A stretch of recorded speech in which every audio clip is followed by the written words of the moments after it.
Tonight, two correspondents on those two big stories here in Hour 18. Moments ago, DuPage County encouraging schools to go to remote learning because coronavirus cases are so high. And in Chicago, business owners once again facing the possibility of more restrictions as the number of new coronavirus cases skyrockets. More than 3,100 new cases statewide. The 7-day positivity rate now 5.4%. That's the highest since June 6th. The mayor refusing to say what those new restrictions may be, only that they could be announced in the coming days. Tonight, CBS 2 investigator Megan Hickey is digging into the recent rise in hospitalizations. Megan, citywide, they're up about 25% since late September. Right, Brad and Erica, and doctors at several local hospitals are seeing it firsthand. Fortunately, those COVID-19 inpatient numbers are nowhere near what we saw at the height of the pandemic, but they say we still need to watch this very closely.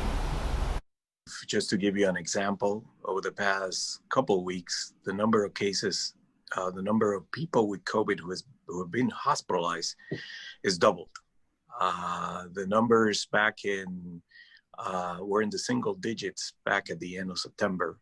And right now we're about 26 cases in the hospital. UIC Dr. Maximo Brito says that if cases continue to surge, he would see an argument for returning some of the restrictions that we saw during phase 3.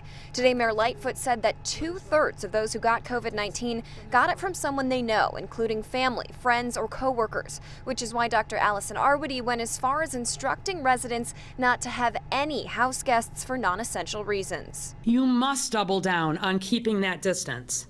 And if it is not essential, do not invite people to your home right now who do not already live there. Now, Mayor Lightfoot didn't specify what kind of phase 3 restrictions could be put in place, and nothing is set in stone, but this was certainly a stern warning from the city. Brad? Yeah, Megan, so remind us of some of the restrictions that we experienced back in the previous phase 3. Right, Brett. It might be hard to remember back that far, but bars and restaurants were not allowed to serve customers indoors. Non-essential retailers were limited to 25% of their normal capacity. Gyms and health clubs were limited to outdoor classes or one-on-one training, and public gatherings were limited to 10 people or fewer. Live in the Loop, Megan Hickey, CBS 2 Investigators. All right, add the cold crinkle to that. Quite a change. Megan, thank you.